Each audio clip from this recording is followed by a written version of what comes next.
5. Generations. To be part of one of them. He's there. He's gone. I know that. There's a difference. Oh, well, yes. Hello, John. Oh, my turn now? Check out my man, J.J. Johnson. He's going to be back on League Night when we return. Here's your scores. Stay with us.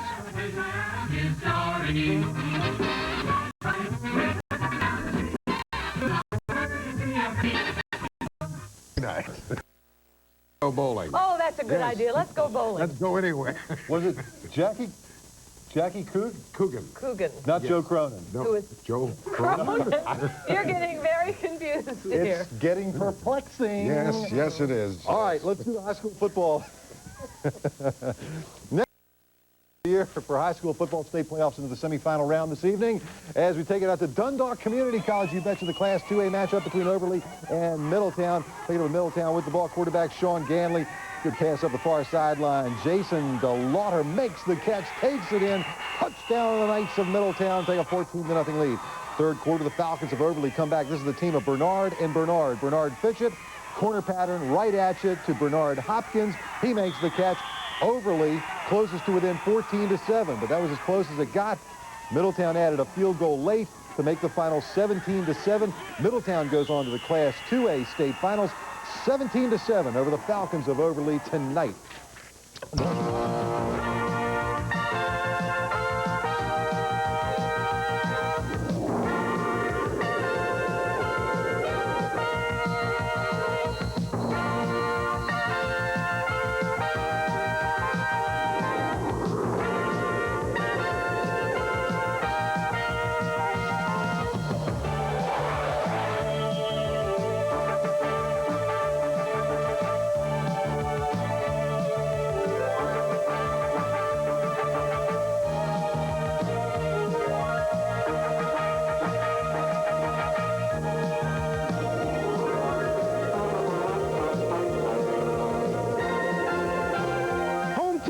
Presents the 1991 Maryland 2A High School Football Championships.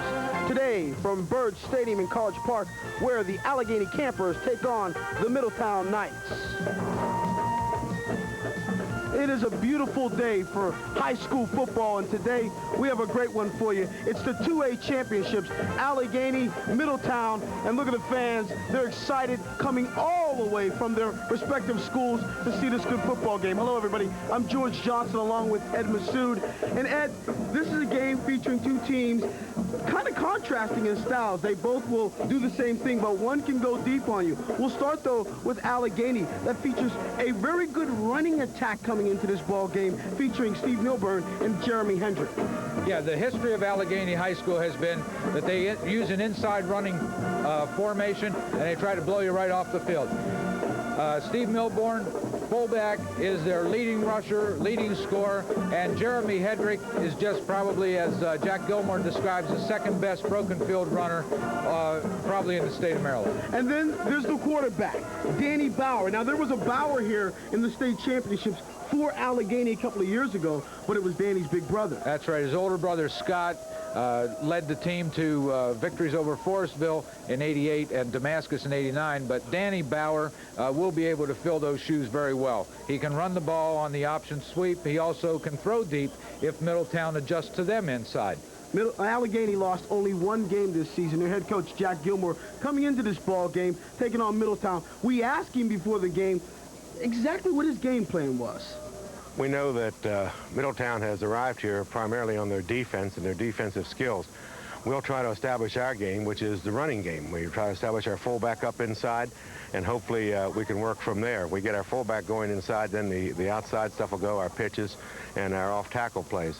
If they do come up tight, last week Waikamaku came up and played us in a 9-man front. We can throw. We threw for 3 touchdowns last week, and if need be, we can throw this week. But primarily, we'll try to establish our normal running game and hope that our quickness can overcome the fact that they are a big, strong defensive team.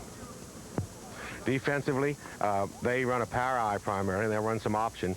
I'm more concerned with their power game than with their option. They run a good power game, and they have nice size up in there. They come off the ball real well, and we're looking to try to shut them down inside. Their quarterback can throw, and he likes to throw real deep. but we feel that we're strong in that deep secondary, and we feel we have good people back there. And in fact, if we can get him to throw and get them out of their normal game plan, we wouldn't be the least bit upset.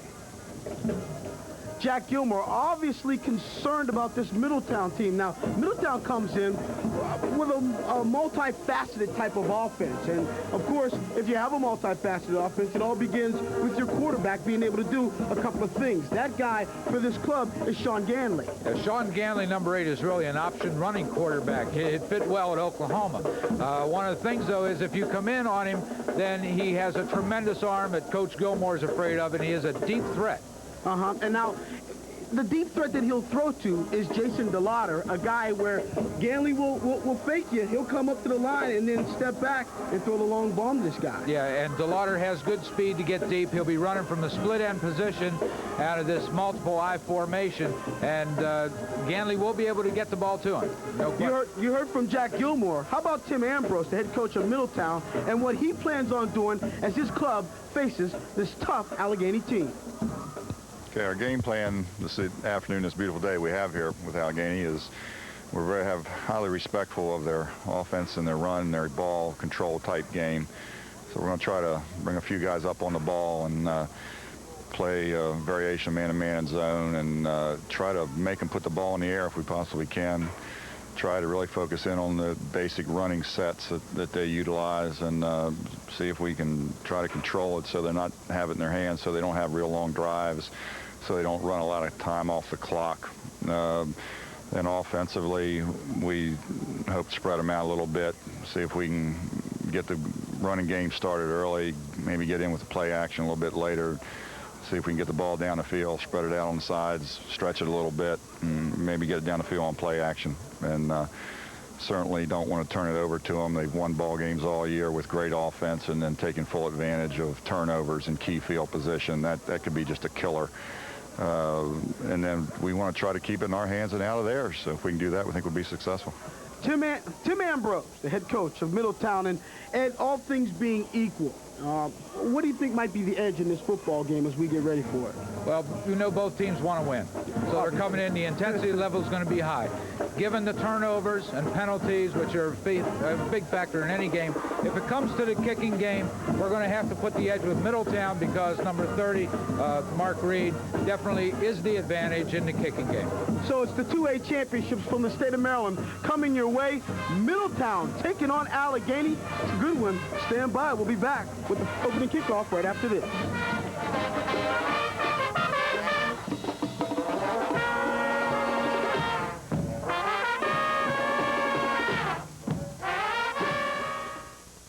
I'm here to tell you that Cellular One phones are very affordable, and they make great gifts. That's all they gave me to say. Thanks. So long. ATI Communications is offering a state-of-the-art transportable for $39.95. Call 1-800-72-SANTA, extension 39. Take care. You can see the spirit in every smiling face. It's people that make the difference across the USA. Every time we fly, every mile of sky, everything we do, USA begins with you. Welcome back to Birch Stadium as Middletown and Allegheny prepare for the opening kickoff to the 2A championship game. George Johnson along with Ed Massoud. Allegheny in the blue, while Middletown is in the white with the orange and black trim. Jack Gilmore, as we showed you earlier, a 9-year coach for Allegheny, while Middletown coached by Tim Ambrose, who's been there for 19 years. And we're underway. And immediately we have problems on the opening kickoff. Scott McGann is brought down at around the 22-yard line. Let's call it the 21. It'll be 1st and 10. McGann is the wingback in this offense, the 5'11 senior. Danny Bauer will start at quarterback at 6'3", 180 pounds. We showed you the running backs at the top of the show, Hendrick and Milburn. Both seniors. Hendrick will be number 44. Milburn will be 34. So on 1st and 10, they give it off to the wingback coming around, Jeremy Hendrick. And Hendrick breaks a couple of tackles. Yeah, Jeremy Hendrick came on a wingback on the inside, turned it around the right side corner for a gain of about 8 yards, and good tackle on the play by number 10, Mike Pilch. You see Hendrick again, trying to follow his blocker, and eventually brought down by Sean Ganley, the quarterback. 2nd down and 3. And they give it to the halfback. Or excuse me, that was the fullback, Steve Milburn. He's the featured back in this offense. Milburn gets enough for the 1st down. George, that's the bread and butter play of Allegheny High School. It's what we call the buck trap or the blast. As you take a look at our starting backfield, and there's your receivers, Frediska, Miller, and McGann, and there's your offensive line for Allegheny. 1st and 10. The 39-yard line, getting to the outside. Boy, this guy Steve Milburn's quick.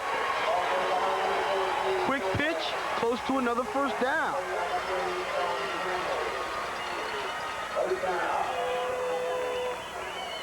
Here's a quick pitch to Milburn. He brings it around the right side, and he picks up 11 yards for the 1st down, being taken out of bounds, of course, by Sean Ganley. It's going to be tough trying to keep an eye on where these guys actually are. The numbers aren't on the field here, but we'll do the best we possibly can at the 46-yard line. 1st and 10, McGann to the left side. And he's met by a host of Middletown players. Primary Mike Pilch tackler there with the tackle. Right, and he got a little help from Jason DeLauder, number 21. Jeff Moore also, you're taking a look at right there. An 11th grader as we look at the Middletown defense. Chumbris, Anderson, Johnson, and Queen are the linebackers. Moore, DeLauder. DeLauder's a tough player. Pilch, Lau, and Ganley, the quarterback, is also the free safety. Got a loose ball, George. It looked like Looks it was like we might have a fumble by Middleton, and of course, they do pick up the fumble. Recovered by Richard Queen. And Queen recovers the ball just shy of midfield. And that's exactly what we expected, Middleton to come in here and play tough defense. Yeah, here's a play again. It's a handoff, and the handle wasn't quite taken by Milburn. Ball popped forward, and Richard Queen jumps on it for recovery, and here come the Knights. Just shy of midfield, 1st and 10. Sean Ganley, the senior, is the quarterback. And they try the quick play up the middle. And Ganley, carrying it himself, picks up about 10 yards on the carry. We take a look at our offense now. Ganley is the quarterback you just saw. Mike Pilch and Montgomery are the setbacks.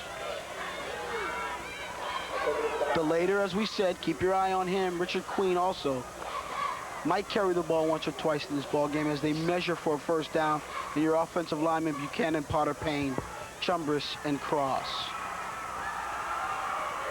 George, they got him enough for the 1st down on Ganley's quarterback keep, so it'll be Middletown on their first carry, picks up 10. As we mentioned in the open, Ganley is an option quarterback and will hold on to the ball at times. He is not scared to run it whatsoever. No, not at all. 1st and 10. Just shy of the 40-yard line, maybe the 41. Here's the pitch to the back, Mike Pilch. And the Allegheny defense is there waiting for him. Number 33 on the tackle. Mike Wilhelm. That's Mike Wilhelm. Right. He's a junior, 11th grader. Right. As we take a look, Stottlemyre, White, Easton, Bennett, and Glenn are the defensive linemen, backed up by Larry Lawyer and Mike Wilhelm at the linebacking spot. McGann, Miller, Bauer the quarterback. You see these guys going both ways. We'll talk about that in a second. Ooh, the fake, giving it to the second back through the hole. That happened to be Pilch. Pilch picks up maybe 4 yards. It'll be 3rd down. We talk about this being a 2A game, which means that the schools aren't as big as some of the other schools in the state. They're the second smallest classification. So as a result, they don't have a lot of kids, but the kids they have are going to be playing both ways. When you see your quarterback lining up at the free safety spot, most coaches, their heart starts beating. But look at Ganley going deep, looking for his receiver, Jason DeLauder. Boy, he threw that ball. 57 yards in the air, a little bit overthrown.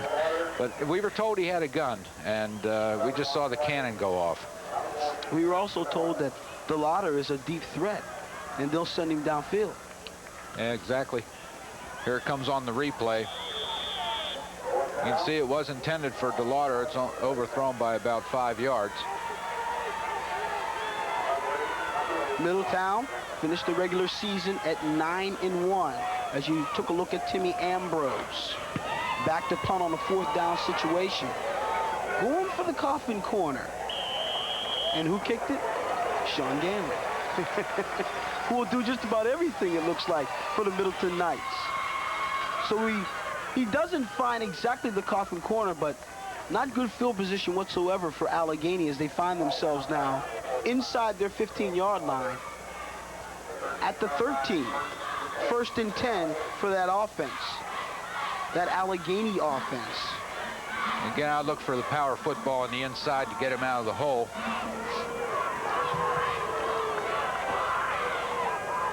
Taking a look at Danny Bauer. Bauer is going to hold on to this one. Dips inside for good yardage. Danny Bauer that time used the option and rolled in behind his 2 backs, who then proceeded down the field. You'll be able to see it. He just follows his backs and say, let's go, fellas. And he gets good blocking, good holes on it, decides to cut back in off the block of McGann before he's brought down by the left side of the Middletown defensive line. Carry good for 8 yards. It'll be 2nd down and 2. This time, they hand it off to the fullback, Milburn. And boy, did he run into the wall. Pilch, man, he recovered a fumble already in this ball game. Yeah, he ran into number 77, Josh Anderson, and number 62, Nick Chumbras, down underneath that pile. Pilch coming in over the top from his linebacker spot. Milburn coming into the ball game, number 34, averaged 119 yards a game. The man can flat out run. And they use him at the fullback spot, mainly because that's the key back in this wing T offense. That's correct. Some of the things amazing with 1,317 rushing yards this season.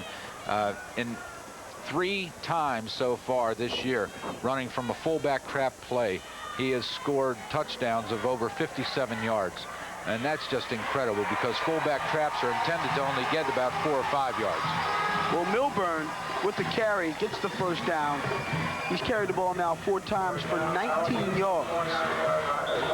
Ball is now marked at the 23-yard line. It'll be a 1st and 10. Steve Milburn, 5'8", 175-pound senior. Senior-dominated backfield. There's the southpaw Bauer trying to go over the middle. Looked like it was intended for Jeremy Hendrick. It was Brett Miller, I believe. Brett Miller? Yeah, number 14. Okay. What he does on that, he tries to look for a quick look-in pass, and it's just a fake dive play, bring it back in, a half pivot back to the opposite side. For him, it's his left side, and then the ball was thrown a little bit low and behind. 2nd down and 10. 6:31 left here in the quarter. This time they give it to Hedrick. Boy, this running game really picks up big yards. Hedrick was the 2nd leading carrier coming into this ball game, averaging 69 yards a game. Yeah, this is impressive numbers. Yeah, this Jeremy Hedrick didn't play last week. Here's the play again. Bauer with the reverse pivot, hands off to Hedrick, who takes it off tackle on the right side. Just excellent blocking up front on this camper line. Do a good job. Hedrick now with 17 yards on 2 carries. They're big numbers. He picked up 9 yards on that one. Really over 9, but we're going to call it 3rd down and short. Ooh, he slips on that carry. He may be short of the 1st down, although I see my referee in the booth right here, Ed Masood, pointing 1st down, 1st down. Might be our... It's a they first give him down. a 1st down. Without the black and white on. Yeah, not today. There we got Jack Gilmore on the side. I know he'd just love it if they did nothing but run it on down the field. Here we have defensive linemen Nick Chumbris and Josh Anderson, who've made some big plays so far for the Knights. They're going to have to keep clogging the middle of that line. Shut down the campers. Well, we knew they'd be the keys coming into this ball game. Again, with southpaw. Bauer looking downfield. He finds his receiver, Miller, who's going to go inside the 10-yard line, down to the 6. No, they'll mark it at the 7-yard line. Great play. Good throw from Danny Bauer. And boy, when you suck them up inside the line, running the ball, things like that open up wide. I think it's about 57 yards, George, and the touchdown-saving tackle there was Jason DeLauder. Here we have it again. Miller did get behind DeLauder, and it's now just a foot race.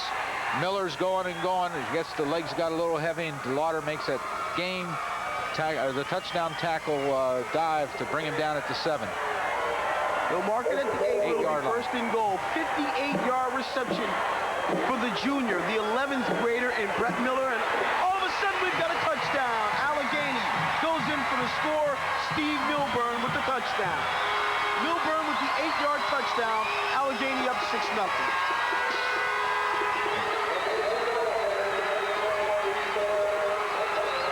Well, so far, it's exactly what Tim Ambrose was a little bit afraid of, that would be so concentrated on the running game inside, the defense would adjust up to the inside. Now, here comes the most exciting part of Allegheny football, the extra point play. Looks like Larry Lawyer will attempt it. I told you it's exciting. And boy, did Pilch give Lawyer a hit. Lawyer's not real happy about that. But when you come in at 5'11", 205, expect to take a pop or two. Yeah. And Pilch came in and really gave Lawyer a lick. Milburn with 6 carries for 28 yards, 3 first downs and a touchdown.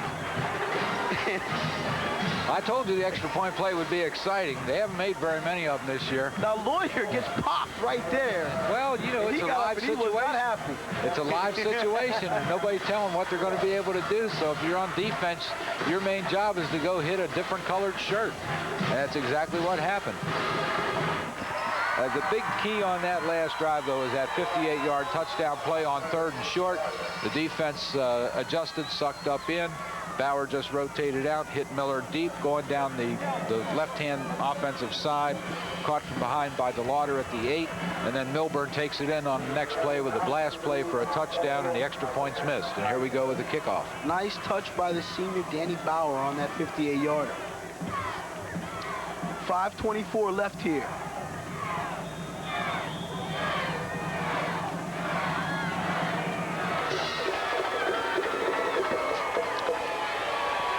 And taking it for Milton, who slips out of bounds. Looked like he had a little bit more room as he came in. That was number 2, Donnie Lowe. Johnny Lowe? Don Lowe. Look at the touchdown one more time. Here we have again. Bauer takes a snap, goes back. Oh, he gives this a touchdown. I'm sorry. Hands off to Milburn, who just blasts off tackle off the left side and then guts it in across the touchdown. Goal line for the touchdown. Makes it 6-0. So Middleton now with a 1st and 10. Good size team. Much quicker than the previous teams, I noticed from the notes. And there's the Middleton defense. Gang tackling. As we take a look now at the keys of the defense, Vern Stottlemyre, who was big on that play right there, along with Larry Lawyer, the linebacker. He's joined a linebacker with Mike Wilhelm. And there's Lawyer right there. And those boys will see a lot of action today going both ways at center and also at guard. Ganley. And they're going to say it's caught. Pass was caught by number 30. That's Kevin Reed. And it's going to be close to another first down. You want to make a call, Brad? Yeah, it's they're going to give him first the first down.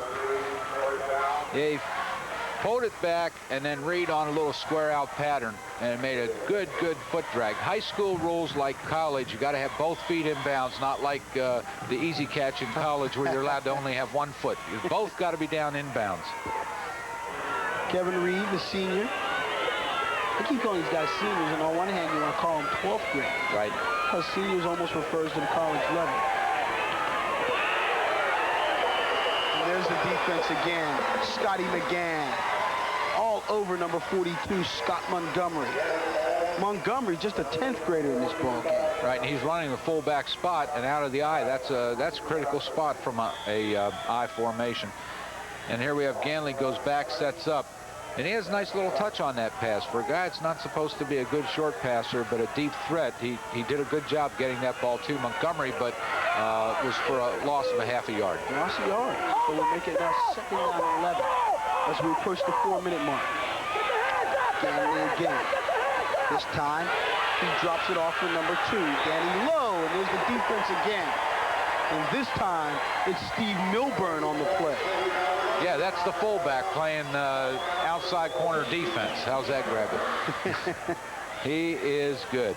He is a ball player. Here we have Ganley throwing back to Don Lowe, number 2, on a little out. And watch this open field tackle by a fullback. Real nice tackle.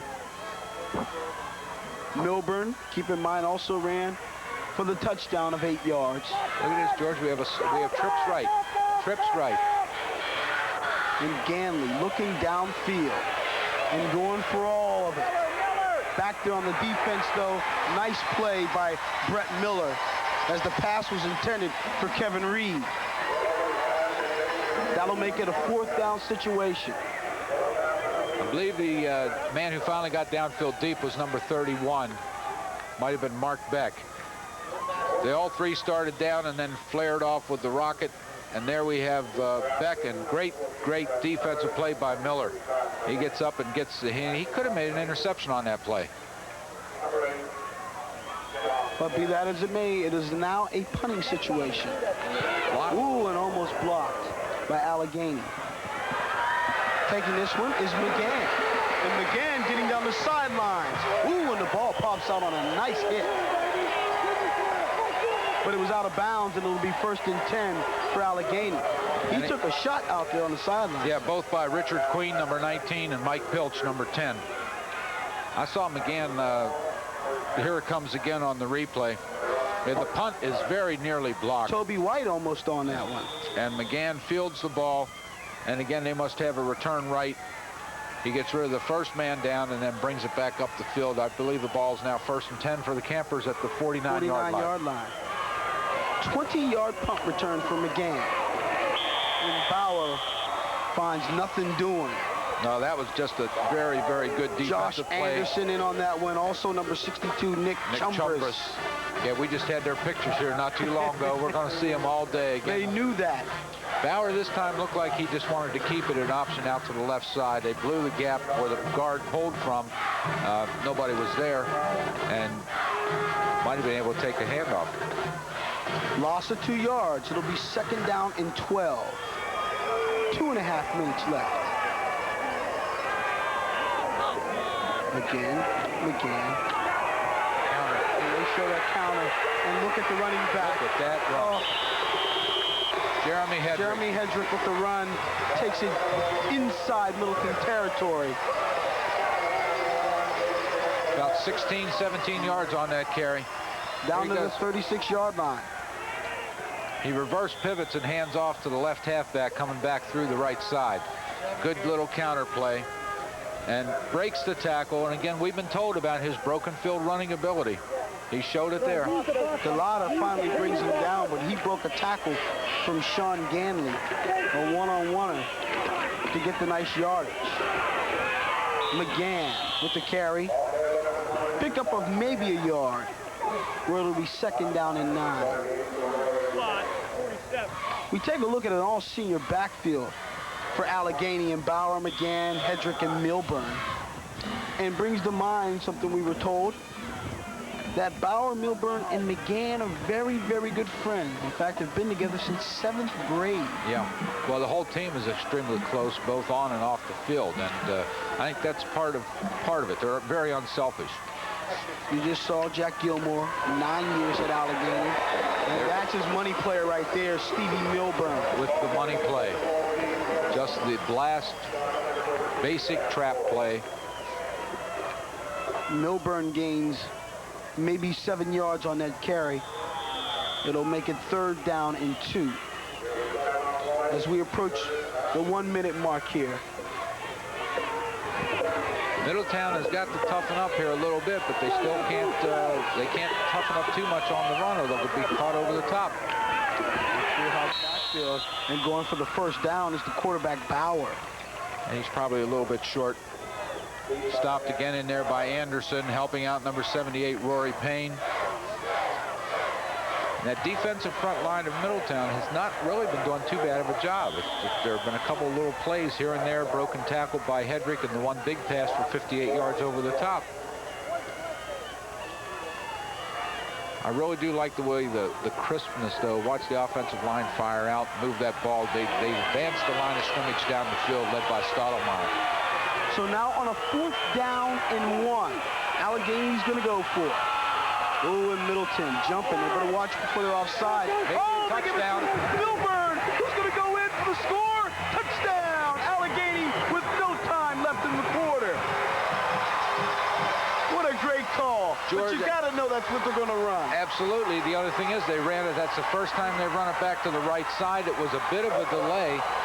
The key here is that Middletown had 10 men on the line of scrimmage, and as soon as he breaks that line of scrimmage, there's nobody left except the backside safety to try to come over and make the play, and they cannot catch Milburn from behind. Just no way. He's got too much speed. 27-yard touchdown run for Steve Milburn. 2 touchdowns. He's run for 77 yards here in our 1st quarter alone.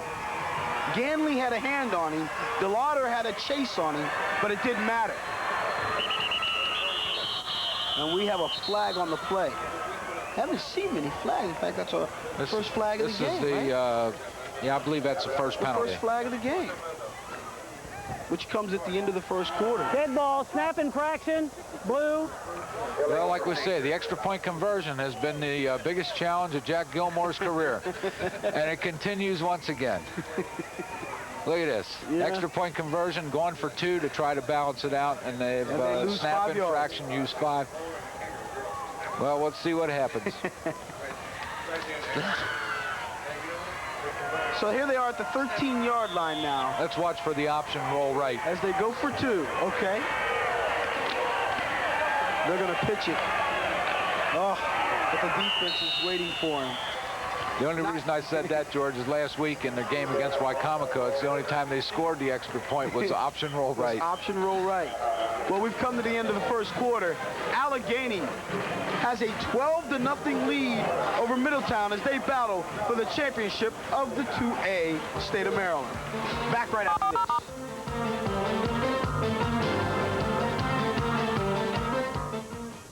Catch all of your favorite highlights every Friday at 6:30 with the Jeep and Eagle Home Team Sports Week in Review. See the most exciting plays of the week from the Bullets, college basketball, the Capitals, and much, much more. Join George Johnson as he brings you the hottest regional sports action, including the latest from the Redskins and the Orioles. The Jeep and Eagle Home Team Sports Week in Review, Fridays at 6:30 on HTS.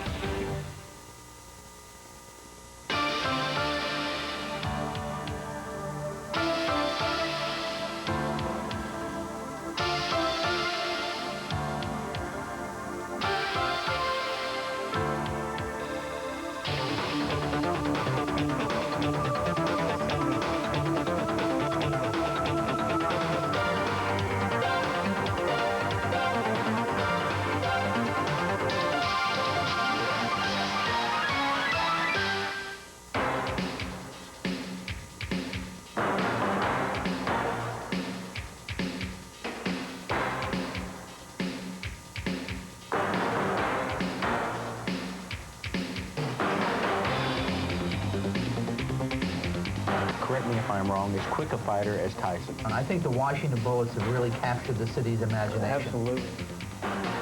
Don't miss the Washington Post Sports Talk, Mondays at 6:30 on HTS.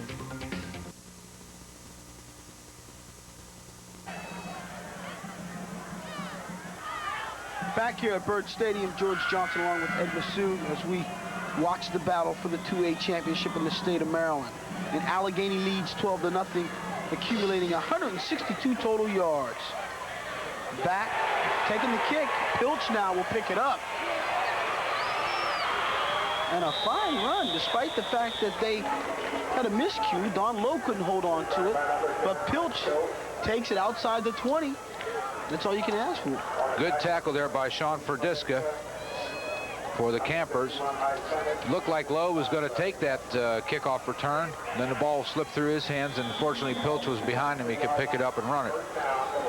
So it's 1st and 10 at the 23-yard line. And the key has been Steve Milburn. No doubt about it. Number 34 of Allegheny in the blue. As they try to teeth for this Allegheny defense, giving it off to Scotty Montgomery. Montgomery gains maybe 3 yards, make it 2nd down and 7. And coming up to make the stop on that play was nose guard number 62, Stottlemyre. Stottlemyre, 5'11", 208 pounds. He loves the middle. He's on center on offense and the nose guard on defense. So he just jumps over top of the ball. 2nd down play right here. Again, that defense is there. Stottlemyre around the ball. Also, Lenny Glenn. Lenny Glenn around. Lenny Glenn was really impressive when I saw them play earlier this season because he's able to, he plays that defensive end really, really nicely and turns everything back to the inside. Doesn't let much get outside of him. Also, Mike Wilhelm right there. Wilhelm, just an 11th grader on the tackle. Coming in from the linebacker spot. Middletown has only accumulated 26 total yards up to this second. 18 on the ground. Ganley going deep. Oh, and another fine defensive play by Allegheny. Again, Brett Miller back there to make the play. Miller and Bauer. A good combination teaming up to knock the ball away from Jason DeLauder. Miller really has a nose for the ball. And this ball's underthrown just a little bit, and it's a great, great defensive play. Good timing by Miller to get up there and knock it out of the way of DeLauder. And here we go with 4th down again. So on a 4th down play, they're going to kick it. Ganley and back deep. One of them you were looking at is Miller. Also McGann also back deep for the punt. Off the right side of his foot. And here's Miller. Pass midfield. We have a flag on the play. Another shot. Holding, no question. Remember now in high school, we don't single out the kids individually. We won't do it individually. We have a player also down on the field. It was definitely a holding call. Ganley was in on that tackle. The punter. 39-yard punt, in fact. But we're trying to get an eye on who that might be. Who's down? Meanwhile, Illegal block, blue. the illegal block will move the ball back. It's a fine return that Miller had taken down to the 41-yard line. That'll be nullified, though. That was Rory Payne, the injured player, who's running off the field, which is a good sign. Sure is. He'll be right back. As we take a look at the block. And he's sort of holding him there in the middle of the screen. Oh, he's absolutely. Double leg takedown. I guess with big pain coming your way, you do anything you can to keep him away from Miller, if that means holding him. Can you block below the knees, though, on punt returns? No. You cannot block below the knees anyway. Not in any league. Not in any league. So it looked like he was kind of low on that block, in fact. Yeah, and then to make sure the guy didn't get him, he just wrapped him up. He also wanted to make sure coach stayed off his back. Oh, this is an illegal play. We got double motion. Canadian Football League. With the carries, McGann, but it won't matter.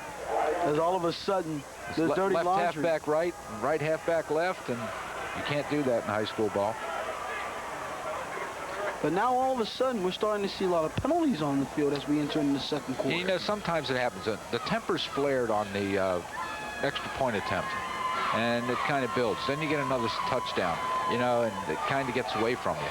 And then you come downfield and we have a holding. And now we get a miscue. Illegal shift on the offense. It's a little mental Replay first mistake. down. It'll straighten out. It will straighten out. These teams will settle down and get back to hard-nosed football. Can you also attribute it to the fact that a lot of them go both ways? And when you start to get a little tired at times, Yeah, but they're having played every play, Yeah, but I don't think, George, at this point they're that tired. not 11, 12 games into the season, right? No, not on a beautiful day at the state championship. Here at Bird The Stadium. adrenaline factor, you just can't seem to get it going smoothly. On a first down and 15, Hedrick with the carry picked up 2, making it second and 13. Mike Johnson, Scott Crawford in on the tackle. There's a camera shot from inside the huddle. Sure wish I could hear what they were saying. No, you don't. Let's have some blocking up there. Danny Bauer, the man who triggers this offense again. Going to have an encroachment this time against the Knights. That's my guess. We're not supposed to single out players. No, I did the whole team.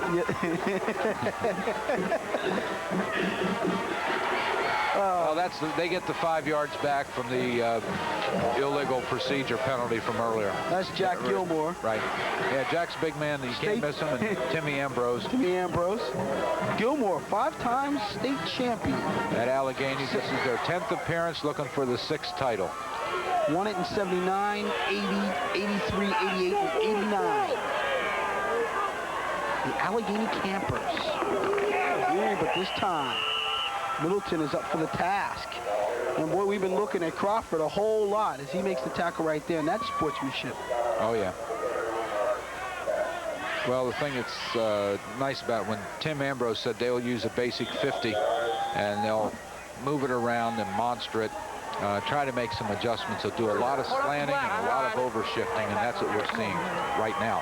They weren't doing a lot of that early on. They were getting burned pretty badly. The Campers now with a 3rd and long.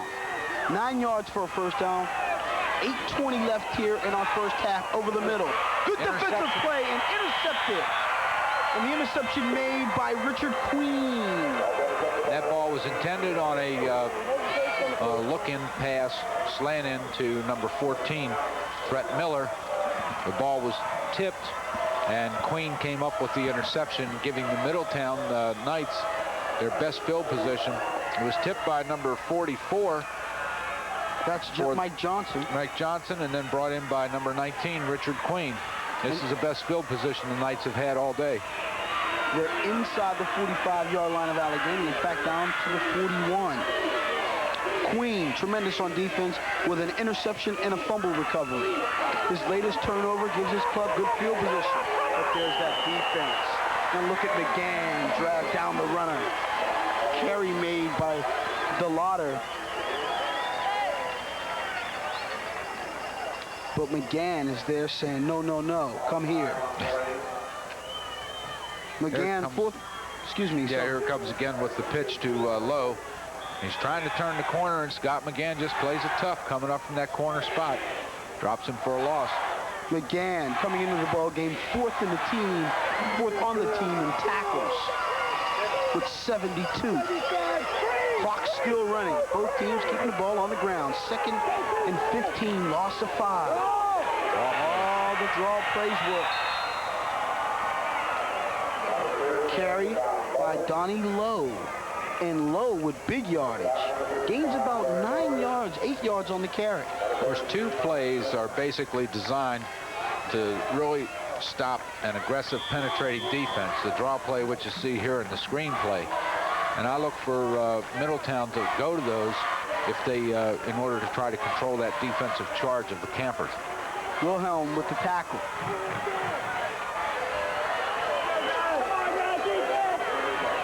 Third and 7.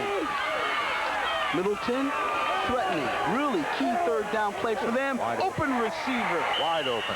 Catch made by Mark Beck. And Beck Down to 24-yard line. 24-yard line. You can tell we're hesitating. You can't see these big numbers on the field. I have to cheat, George. I'm looking at the markers all the way across. Nice catch right That there. play that time, it was just a hook up off a go, and Beck was wide open.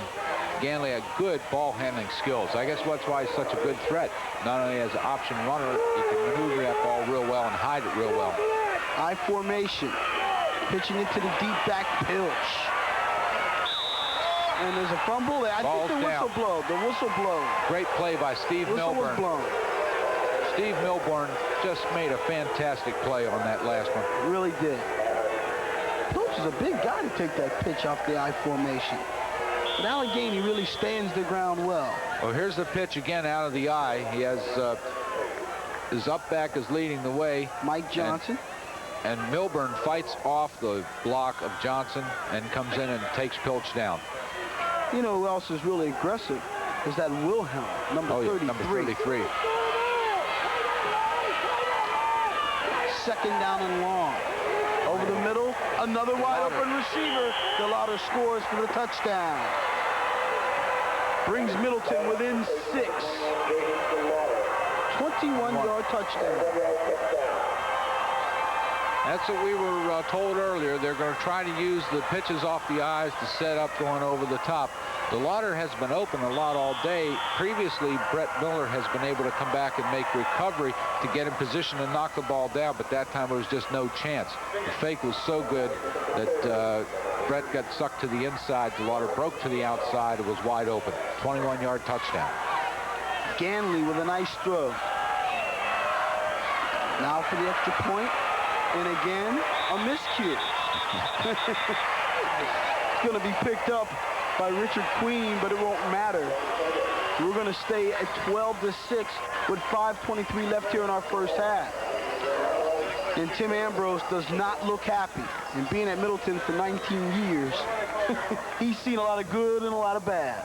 Well, the main reason on that, the reason that play was, here's Ganley on the pass again. Good setup, good form. I tell you, great form, and just drops the ball right in. It looked like Miller had slipped a little bit, but it didn't make any difference. He was 4 yards off the ball. And the extra point was no good. Now, so far on 2 of the 3 extra point tries, the snaps were not very good. Have to give that credit. And again, when the snapper is trying to field the ball and the ball is bouncing around loose, and the man has his knee on the ground. With the knee on the ground and possession of ball, even for a split second, it'll blow the play dead. That's why Queen was not able to advance that. Looking at the man who scored the touchdown, the senior, Jason DeLauder, who can also play a fine defensive back position, too. In fact, leading the team in interceptions. Kicking off is Kevin Reed.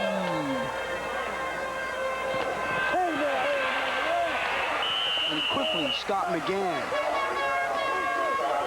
takes it out to about the 34-yard line. Be 1st and 10. Looking at Jeff Moore. As you look at the drive, 6 plays, 41 yards, took just 2.5 minutes. Allegheny still, total yards-wise, has 100 more than Middleton. But believe me, the only thing that matters is the scoreboard. And the Knights are happy now to be within 6. 5:09 and counting here in our first half. Given to the up back. That's Milburn. There was good penetration that time with Josh Anderson, 77, but making the play underneath was number 44, Johnson, Mike Johnson. And I think that touchdown has given them a little bit of an adrenaline boost because they're trying to make some defensive charge across the line of scrimmage to shut it down, and they only held Milburn that time to 4 yards, so not too bad. Milburn puts his team in a 2nd and 6 as we have a timeout situation coming up. And we're at the 4.5-minute mark. Keep in mind that at the 4-minute mark, there will be a warning, which is an official's time. Timmy Ambrose comes out to his football team, as does Gilmore. Gilmore's overall record, 95-49. He's won 66% of his games here at Allegheny. Hey, Steve. Meanwhile, on the other side of the field, Timmy Ambrose. And you have to excuse me, that doesn't look like Gilmore. We'll know Gilmore when he walks out to the field. Yeah. But there's Timmy Ambrose, whose record of 138-45 has him winning 76% of his games. That's right. At Middleton. And one of the differences in the high school rules from college and the pros that the coaches are allowed to go onto the field into the huddle, where or the whole team can come to the sideline to the coach. That rule was put in several years ago to cut down on the number of what we used to call the cheap penalties for coach on the field, players off the field at timeout. This is a learning situation for the kids, so they modified the rules to allow the coaches to do some teaching out there. Second down, 6. Bauer underneath center. Gives off to his fullback, and waiting for him is Richard Queen. Middleton is really starting to toughen up a little bit. Yeah, Middletown has to, otherwise they're not going to be here very long. They do make good penetration inside. Both Pilch and Queen converging on Milburn, and it's a gain of 1. As we approach the 4-minute mark. And the 4-minute warning, they may not get the play off.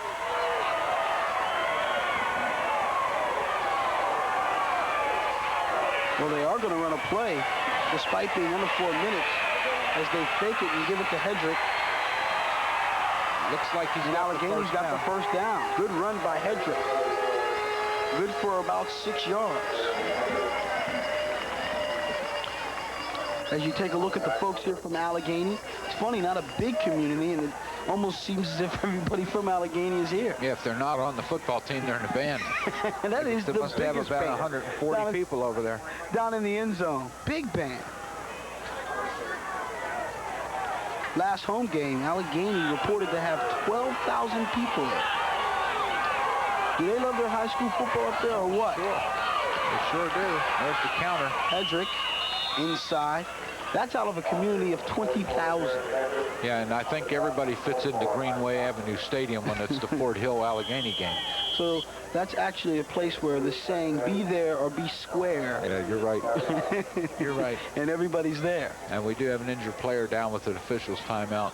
One of the things we were mentioning is that the timeout for the 4-minute warning isn't as, it's not as pronounced. Not as pronounced as the 2-minute warning is, for example, in the pros. Okay. They just make the indication to the coaches to let them know. So it's not actually a big deal. timeout. Right. Okay. I mean, you're a veteran in this booth. You've been doing these state championships here at Home Team Sports for quite some time. So it's a lot of fun, You've seen them come and go. You've seen them come and go.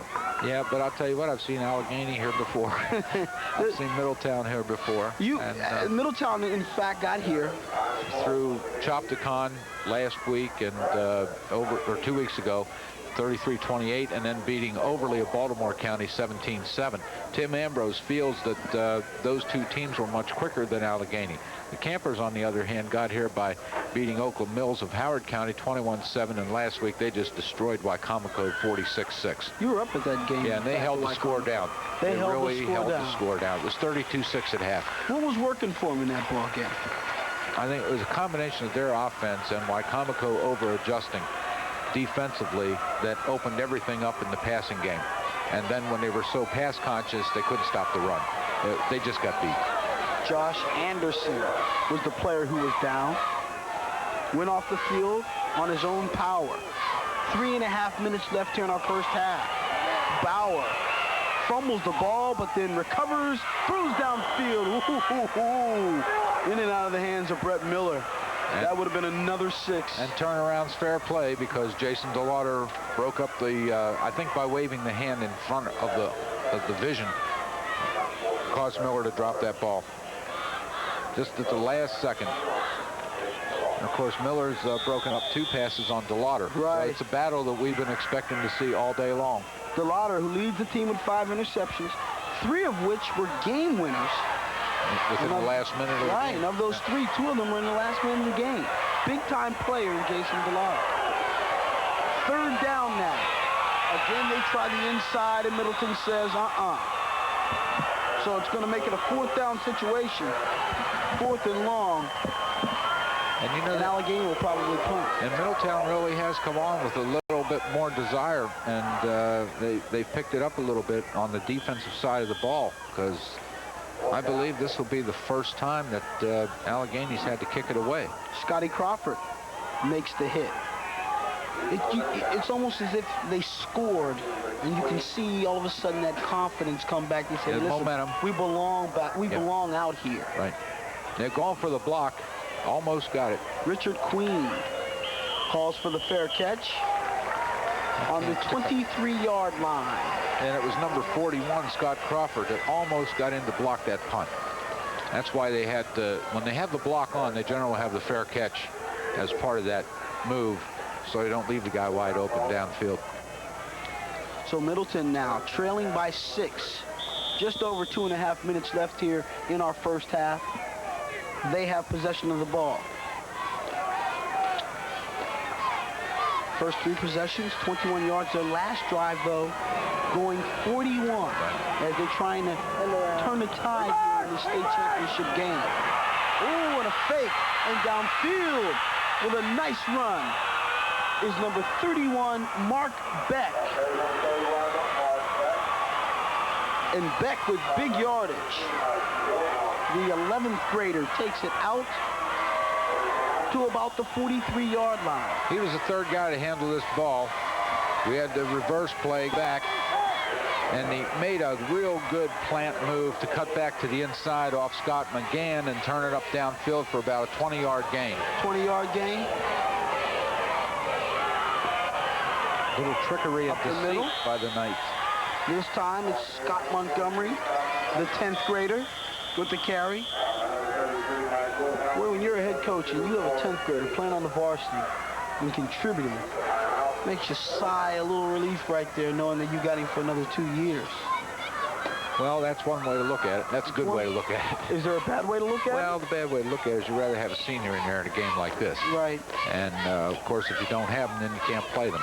Well, but it doesn't hurt to have them here and there contributing. Oh, no. No, not at all. Especially, and we see this game, we have a couple sophomores, a couple juniors. Next game, we're going to see a 9th grader starting at offense. Right. You know, for High Point. But one of the things is they're able to grow, develop. And that's really what it's all about. Sprinkling them here and there, because eventually they're your leaders of tomorrow. Oh, sure. And the other thing is that as a coach, you normally don't have the opportunity to put underclassmen in unless the game's a blowout one way or the other. This way, to have somebody filling in, you know, at this point in time is it's really a benefit to the future of the Knights program. 2:04 left here in our first half. Allegheny in the blue leads 12-6. I'm still waiting for an extra point. But the tide seems to have turned a little bit momentum-wise as Middleton with the ball at the 45. Over the middle, the receiver. Pass was intended for Mark Beck. Ganley's pass, though, is tipped. Larry Lawyer. And Lawyer. Good defensive play. We've seen a lot of good defensive plays both sides of the ball on passes, which you usually don't see a whole lot of in high school. Because normally the passing game is something that can really get you up and down the field. These linebackers and defensive backs have been able to adjust real well and pick up that ball. They must be key in the eyes of both quarterbacks. 3rd down and 8. Again over the middle and again tipped. And again, Larry Lawyer. Lawyer is something else. That was instant replay without the replay. And again, the intended receiver was Beck. Here it comes again. Ganley's ball is right. It's on track. Well, we couldn't tell if that was for Reed or for Beck, but Lawyer stepped in there and then made his second tip play on passes downfield. He just sits back and rotates back into that zone. He's not in a man coverage. McGann and Miller back deep to receive this punt with 1:56 left here in our first half. Oh, and it's blocked. 54. Allegheny with the block. And they're going to have fine field position inside the 20-yard line. Toby White. Toby White with the block. He almost got the last one. Right. finally broke through and got it. Ganley was back to recover his own ball, but regardless, they're not getting anything to advance it beyond the down marker. The Campers are going to take over. Here we see it's a high snap.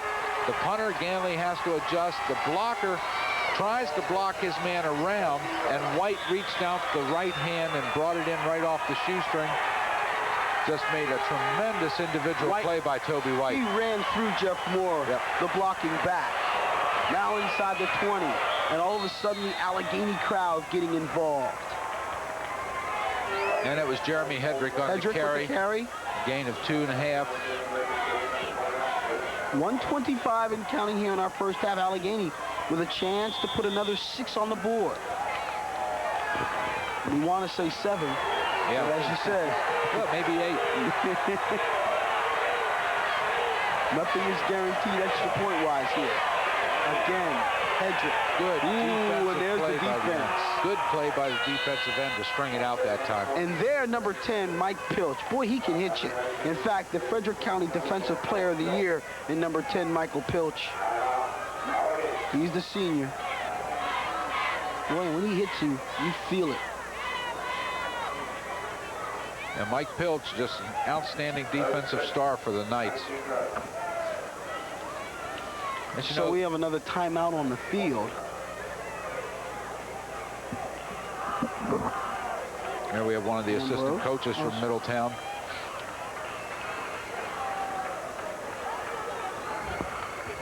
Allegheny's been very, very disciplined in this ball game, in fact. They're very disciplined in every ball game.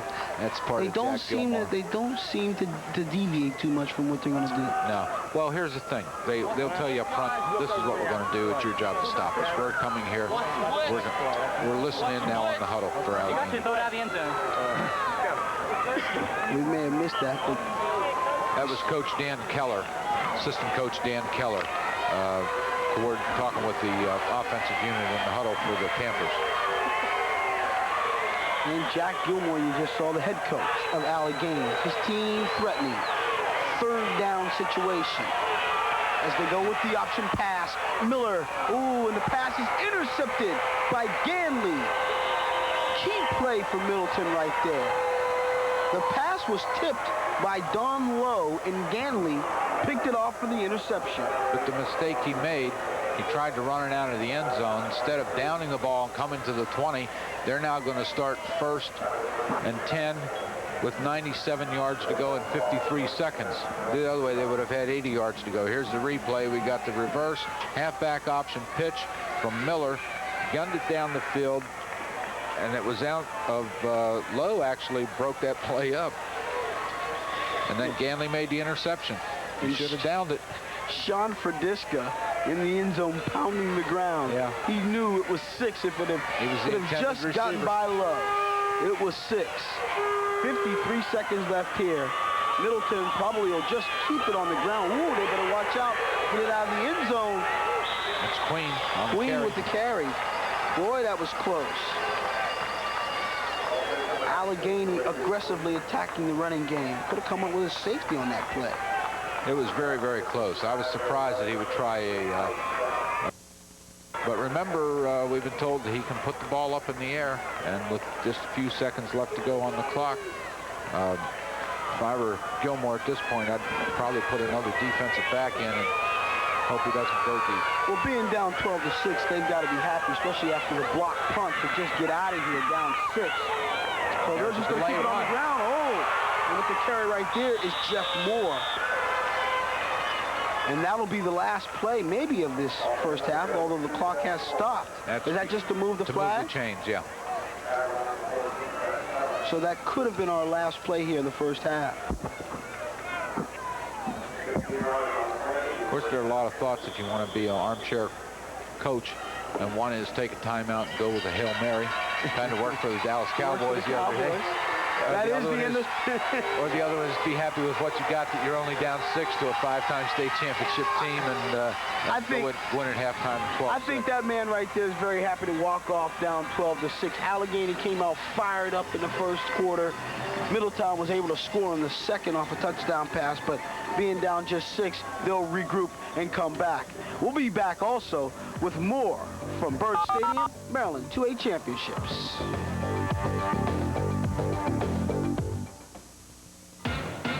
College football, college basketball, Capitals hockey, Bullets basketball, and Redskins football shows. Throw one way deep, and it is caught by Matsuzaki, and it'll be a touchdown.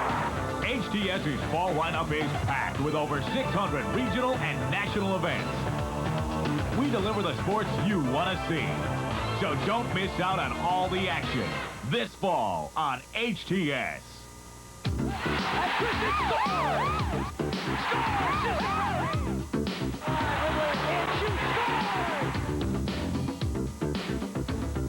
Don't miss HTS's Emmy Award-winning coverage of the Capitals.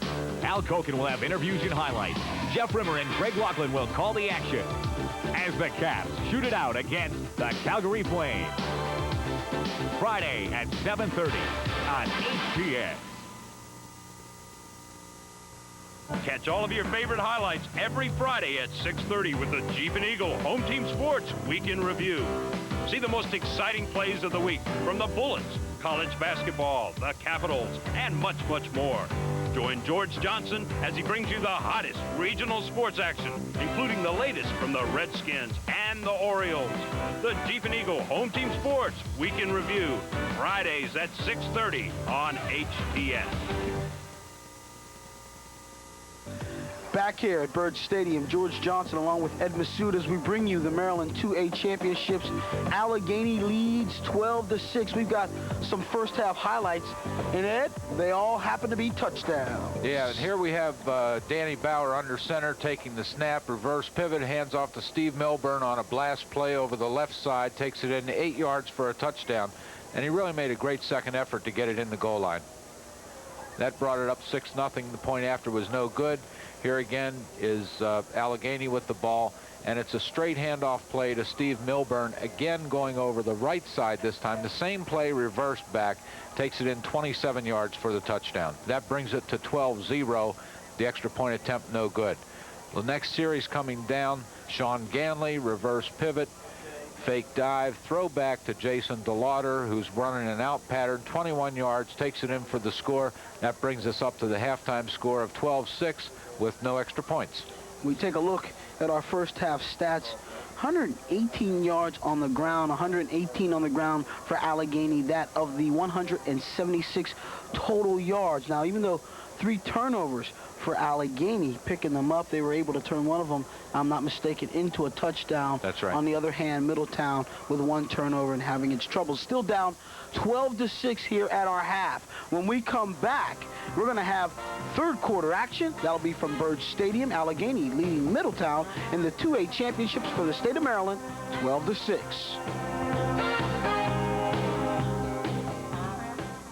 Do you have a home improvement coming up soon? Hi, Bob Vila. If you want your bathroom remodeled, your kitchen remodeled, new roof or gutters installed, windows replaced, doors, new heating, central air, maybe new fencing, remember, there's one place that takes care of everything from the estimate to arranging installation by trustworthy contractors. One place you know will stand behind the work, like they have for over 100 years. One place you can count on, Sears, the most trusted name around the house.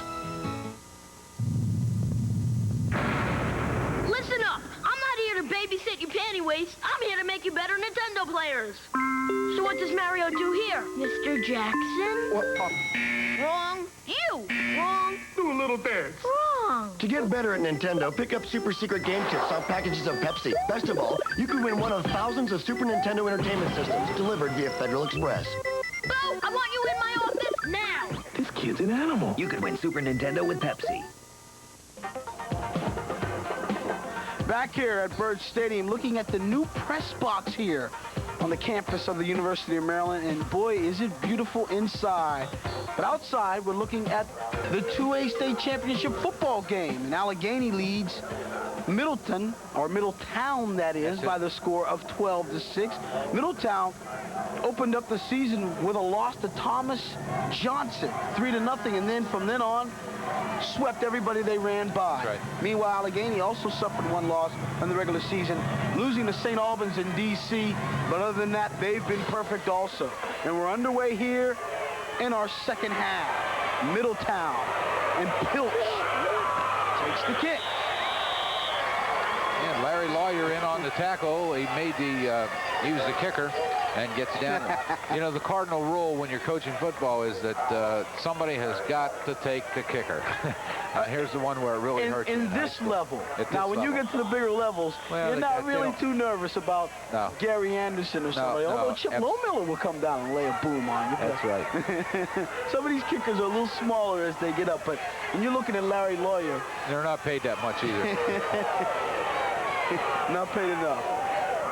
Middletown going to open up 6 points down to Allegheny. And immediately going to their running game. And Pilch breaks 1, 2, 3 tackles. Gets the first down, although we do have a flag on the play. And that was a good effort by Pilch, except can't tell. Preliminary indications, probably a holding from where the flag came. Clipping, number 78, White, blue captain. It's going to come back. Pilch, the leading scorer in his athletic league. He had 14 touchdowns this year. Yeah, that's up at the MVAL, Monocacy Valley Athletic League in Frederick, Brunswick area through Frederick County. You're looking at Sean Ganley, the last of 2 brothers to play for the Knights here. Right. And again, that was a 15-yard penalty, and it's assessed from the spot of the infraction, given that that was a plus yardage run. And that's a little different than what you see on television when you're watching the other games. And thanks to the nice run by Pilch, it only makes it a 1st and 11 that's as opposed to a 1st and 25 like the other leagues. That's right.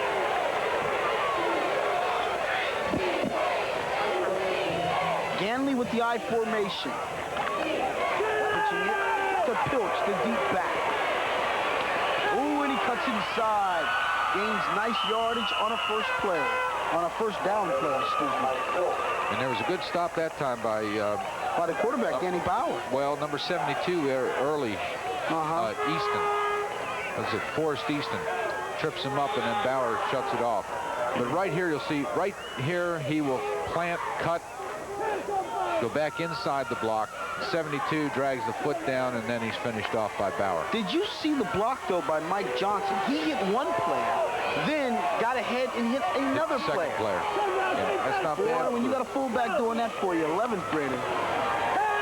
Oh, he's got a wide open receiver. Beautiful touch. Catch made right there by Beck, and Beck takes it out to midfield.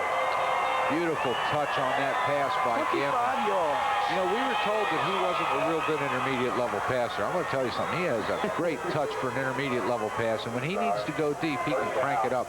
Here he comes again, reverse pivot out, fake dive, set up. Actually, he's throwing off the back foot a little bit and gets the ball into Beck, who makes a nice play for a first down for the Knights. Credit Beck with the adjustment also to be able to stop and keep his balance after making the catch.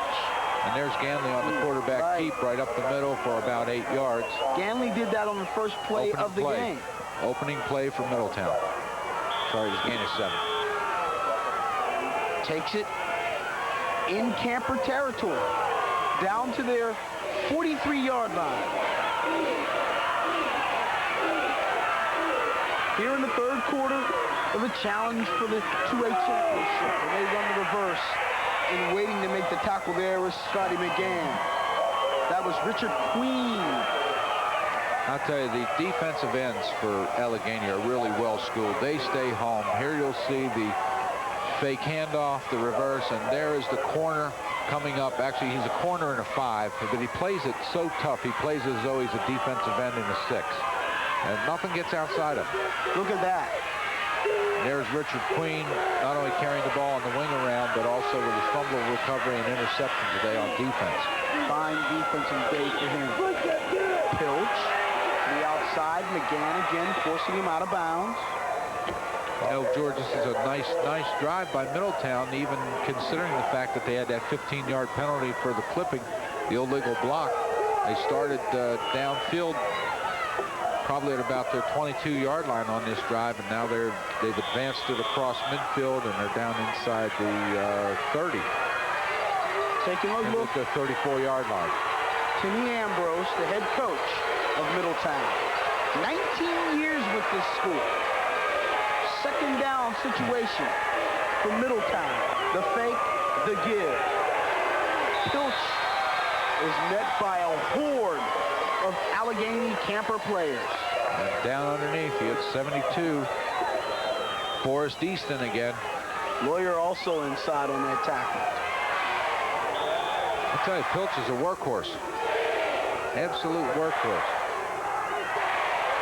And when you look at the defense of this Allegheny team, and you're talking about that linebacking crew of number 33 Wilhelm and number 55 Lawyer, you're talking about two hard hitters. And they're very quick inside as well. Third down situation. Ganley going up top looking for his receiver. Oh! In and out of the hands of Jason DeLauder. Boy, the throw was there. Absolutely. All he had to do was make the catch. But there was also good coverage by Brett Miller. I mean, DeLauder and Miller today have been back-to-back on each other, covering like a blanket. And here you'll see the replay again. Ganley had a tremendous amount of time to throw and puts a lot of air under the ball. It's right through his hands. Right through his hands. Nice. Well, they told us that this guy Ganley can go deep, and it was very accurate. Although you've made some great points in terms of his mid-range passes, and he's even thrown some short ones. He just looks solid. Yeah, he is. I like him. The more I see him, the more I like him. Fourth down situation for Middletown. Looking one way, throwing the other. Incomplete. Allegheny will take over.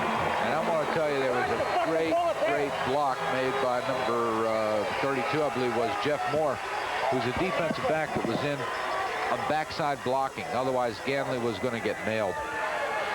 Pass was intended for Beck. So now Allegheny will take over. Their head coach, Jack Gilmore, looking on. Blowing bubbles with his bubble gum. Let's see if they come up with Milbourne on the trap play to start this one off. This is their, I believe it's their first possession.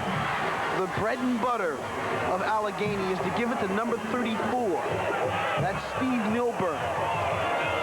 This time, though, they go to McGann. And there to make the defensive play is number 44, Mike Johnson. He's really playing a super game for a junior. Here it is again. McGann from the wingback position comes back to the left side. Johnson on the play, and he's finished off with number 77, I believe it was, Josh Anderson. Queen also got his shots in. No gain. So, in fact, they have lost half a yard. So we'll make it second down and about 11. 7:39 here in our third quarter. Hedrick with the pitch and run. Tackle made by, looks like Rory Payne in on that tackle. Right. That time was a quick fake to Milburn and then the pitch to Jeremy Hedrick, who took it off tackle on the right side, gained about 7. Remember, they had a slight loss. They were about second and 11. Allegheny, you're looking at, steeped in tradition and plays a difficult schedule with teams not only in Maryland but in West Virginia, in Pennsylvania, DC. Very experienced. Hedrick breaks a tackle, going down the sidelines, finally forced out of bounds by Jeff Moore. Penalty flag on the field. We've got a flag, and it looks like in the holding area behind the line of scrimmage. Well, regardless, I don't think that penalty enabled Hedrick to get outside. Hedrick enabled Hedrick to get outside. He's a good broken field runner. And he absolutely made the play to get it down the field. It's unfortunate. He was past that point when the flag was thrown. Here it comes again. That it was not a hold. There's the hold occurring way back there, which you could see it after Hedrick had cleared the area out. That's one of the things that will drive a head football coach crazy in any league. And they're going to suffer because of the penalty. And there's your head coach, Jack Gilmore, looking at his club, taking a 10-yard penalty. Just under 7 minutes left here in our third. Danny Bauer, 6'3" senior at the quarterback spot. Backed up by 2 other seniors, in number 44, Jeremy Hedrick, and Steve Milburn, number 34.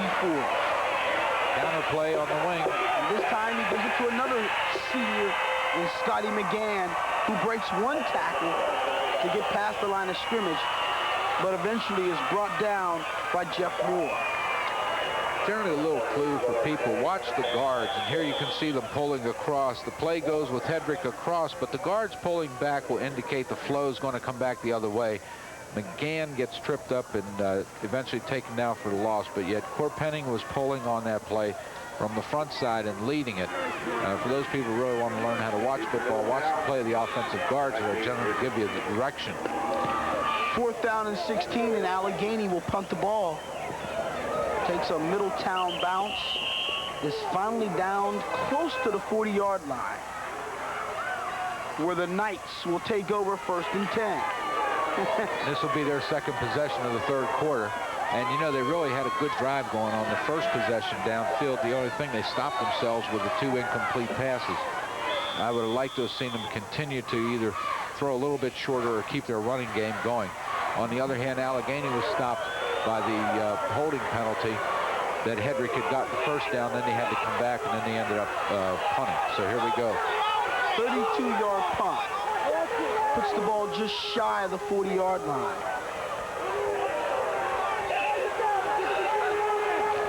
Sean Ganley again, handing off to his back. Carry made by Scott Montgomery. Seems as if they rotate their backs a whole lot in the backfield for Middletown. They use 6 backs. And it's amazing because when you try to get a lineup from them, you get the starting, and then the next word is but. I might use him, and when you use a multiple set offense, you generally will go with a number of backs. We've seen Pilch and Queen, and just now looking at Montgomery again, quarterback sneak, and Crawford and Johnson. You know, so there are 5, along with Ganley, who's 6. Well, Ganley is the one constant in the backfield, the quarterback. That's for sure. And he takes it for the sneak for a 1st down. And again, that's a good thing for him to watch because he's getting good blocking up front from Rob Buchanan, his center. And then when the quarterback steps up there and he sees that the nose guard is in an overshift, all he has to do is step to one side. Usually it's with a pat on the behind.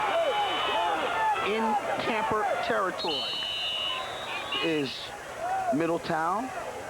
Jeff Moore. They give it off to Moore this time. Boy, they just keep coming with more and more backs. And he was originally listed as a defensive back. In fact, we just received a note. 7 different ball carriers for Middletown in this ball game. I'll tell you, it's tough to scout. You know, who they're going to give to what on what play. Although a lot of them they have some big backs and they have some real smaller, quicker backs. As we approach the 4-minute mark here of our 3rd quarter, Middletown trails Allegheny 12-6. Pitch back to Pilch. Boy, when he runs it, you know it's going to be nothing but hard running. And he had a good kick-out block that time. That's one of the things I like about Pilch is he has the ability to hesitate and to watch his blockers and then make his cuts off the blocks, which is something you can't really teach. And here you see 44 gives him a good lead. Mike Johnson again. And see, Pilch will wait. He'll wait, then he cuts back. And he tried to take off the block not only of Johnson, but come back inside, take the block of Ganley. But 55 was there, Larry Lawyer, to force the play and make the tackle. He tends to usually be there. Yeah. 3rd down and 2 for the Knights of Middletown in the white, who trail 12-6. And we have an offsides. I'm not supposed to say names, but Richard Queen got a little over-anxious. He did. And, you know, one of the funny things, you look as though they're going on a long count to draw the other team off sides. They almost dead ball, false start on the offense, replay 3rd down. And they almost got them in the... that was referee Dave Halp from the Washington County Association, which is a neutral board of officials doing this game from Allegheny High School of Allegheny County and Frederick High School. Do you try to keep them as neutral as possible? They will be, but in our second game, for example, we have both schools are from the Washington metropolitan area, so they'll have the board of officials that do their games all year long. That's part of the state structure. 3rd down now and 6. And they're going to try the option play. And the ball falls short. Pass was intended for Mark Beck. Richard Queen with the southpaw throw. I hate to say this, But I think Dan Durdorf would have said that never looked good from the start. I mean, oh boy! I don't know. Maybe they were hoping for an interception because it would have been as good as a punt. It was good defensive play right there by Allegheny. They weren't fooled whatsoever. No, they forced it deep, and that shut down the halfback option, which in fact they shut down the halfback option, which in fact left the play about 10 yards short. And here's Ganley back in punt formation. Ganley will punt on a 4th down and long situation. Oh, what a kick. Good kick. Real nice kick as it bounces inside the 10-yard line, down to the 7. Fine kick for the quarterback, punter, safety. Bus driver. Good for 39 yards. It does it all. Sean Ganley. I know one thing he'd prefer. He'd like to see that scoreboard with at least the Knights 1 point more than the Campers. But again, like we said earlier, George, in a lot of these smaller school classifications, you get a couple good kids and they're going to do everything for you. And this has been typical of this game. It's been typical all season, the tradition. Looks like the rosters are about 25 deep. Right. Carey for Milburn. And that's their bread and butter play, and he picks up about 5. And as we were telling you, when Middletown had the ball, they had seven different ball carriers. Meanwhile, on the other side of the ball, Allegheny will basically give off Probably to just the 4. big 3, Milburn, Hedrick, and McGann. And then Bauer occasionally keeping it. Now, I've been surprised we haven't seen him roll a little bit more.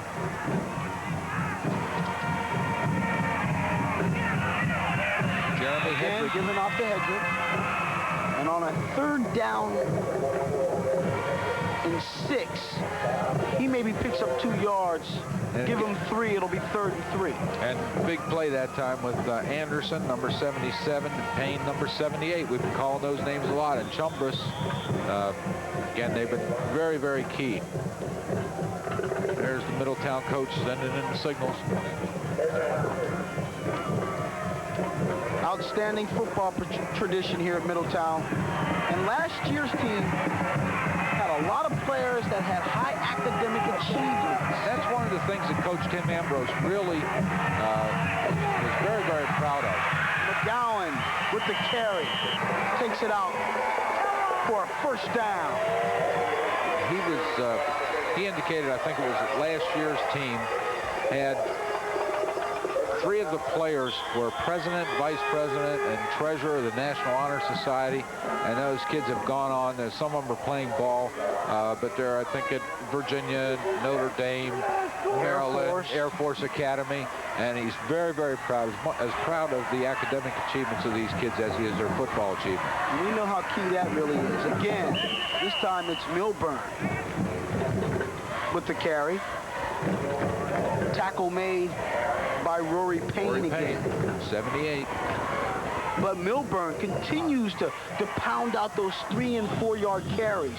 That's exactly what you want on your 1st down. Well, again, remember, coming in, he's their leading rusher, and he does, what, something like 169 yards a game. 119 rushing-wise. 1,300 rushing over the year. He's just a tough, tough kid. 42 seconds left here in our 3rd quarter. Oh, Hedrick. Great tackle. And, of course, that's 8. Sean Ganley. Why not? Boy, I would be a little nervous with how valuable he can be on offense, watching him go head-to-head with some of these guys defensively. Yeah, but then again, he's a tough one. But in high school, you get your best players out there. I don't care what the sport is. If it's baseball, you want him to be your pitcher. You know, you can win the league with 1 pitcher in high school baseball. And you got the kid who's a real tough, hard-nosed player.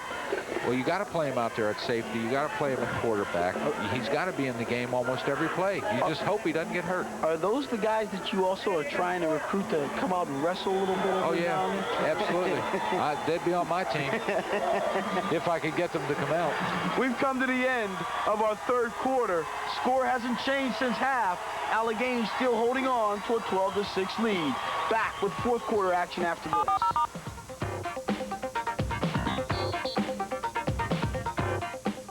Hold on, folks.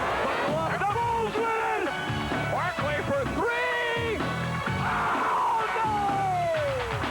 no! If you love basketball, this is the show for you.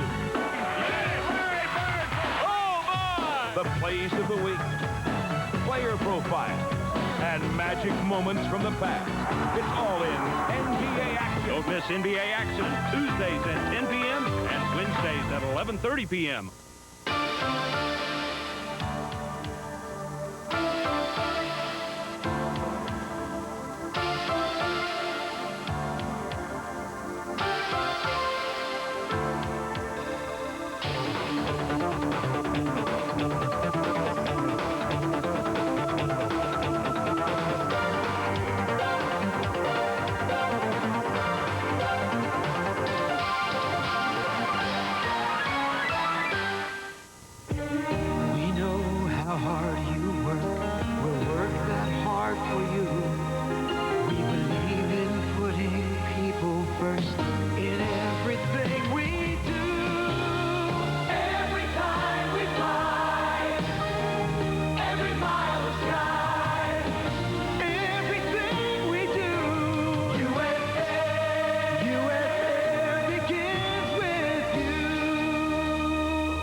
Back here at Byrd Stadium, campus of the University of Maryland, George Johnson along with Ed Massoud as we bring you the 2A championships for the state of Maryland and how quickly the tide has turned offensively for Middletown, who right now are on defense as we have the quarterback sneak. Good enough for a first down. But meanwhile, rushing-wise, as you can see, that's Danny Bauer with the carry. Allegheny just 29 yards rushing to Middletown's 80 yards total. They had 61 yards rushing, had 61 in the first half. Right.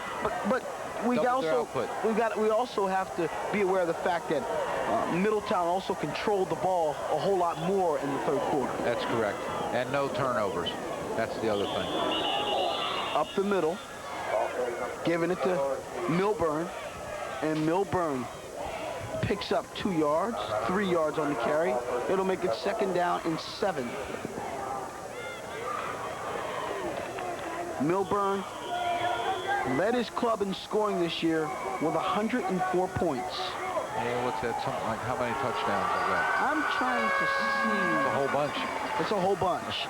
They didn't break it down. Rushing touchdowns, he had 17.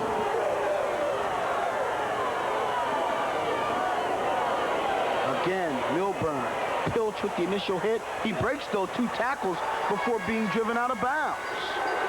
Also coming up, Don Lowe to make a hit, but it didn't matter. You got Johnson and Pilch and Kefauver driving Milburn out of bounds. Here it is again. This is the fullback running a sweep. And there's the initial hit by Pilch. There's Lowe. Then comes Johnson and Kefauver and student body right with the Lauder, everybody over there. But it's amazing how the fullback with that much speed tried to turn the corner on a sweep play. Did pick up about 5. Tough yards. Third down and 2. Again inside, Milburn. And with that carry, he may be close to 100 yards. Well, the more important thing is he's got a first down at the 48.5 yard line. In fact, he now has 104 yards on 17 carries. Well, here we have the rushing yards again. You were talking earlier, George. Middletown, the first half 61, the third quarter 61. Allegheny at Alco at 118 the first half and 32 in the third quarter. I think we're seeing a little change here. Well, if they can keep the ball on the ground like this. Oh, but no, sir. Coming in there early was Josh Anderson with the initial hit. Milburn, take a couple of yards off that. And they had a good stunt that time, but the big pressure was just with Anderson's charge. He submarine got in low and got there just as a handoff occurred. Boom. Just absolutely right into him. And there's Payne helping out. He gets by with a little help from his friend. And Scott Crawford also helping to finish it off. The loss of 2. 10 minutes left in the ball game. Middletown in the white trails Allegheny 12-6. Allegheny, of course, going to keep the ball on the ground. Here's the quarterback, Bauer, down the sideline. He's tiptoeing. Oh, and he's finally dragged out of bounds by the quarterback from Middletown, Ganley, but not before he gets inside the 25-yard line. 28 yards, close to 28-yard carry. And here it is again. Bauer on the option keeper. He just takes it and follows his block. Milburn lead blocks down, takes two players out. Lowe misses him. Bauer is tiptoeing the line. Ganley catches him from behind.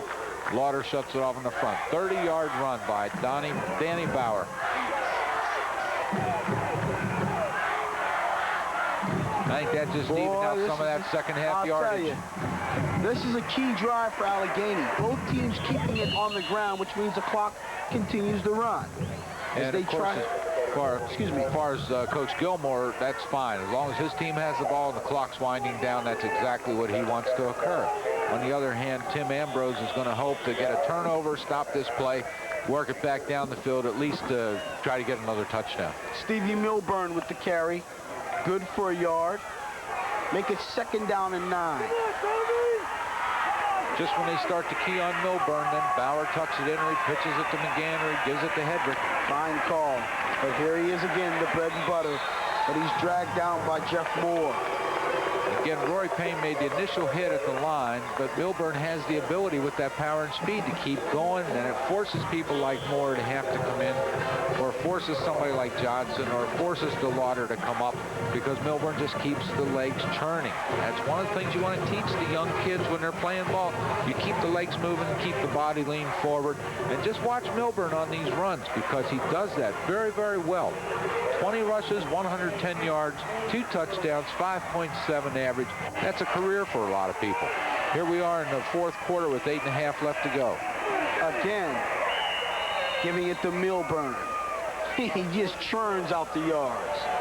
And you don't want much from him. If he can average 5 yards a carry, you're talking a first down every 2-3 plays. And he picked up about a yard. The key thing is the clock is moving. Makes it now 4th down and 1. And Middletown has to be careful. Well, let me tell you, last time we had a 4th and 1, it was at the 27-yard line, and ran Milburn off tackle left for a touchdown. Middletown put 10 guys within the yard of the ball. At least now they're staying in a straight defense. Key defensive play is they try to stick it to Milburn. And I don't know if he made it. They may have held him.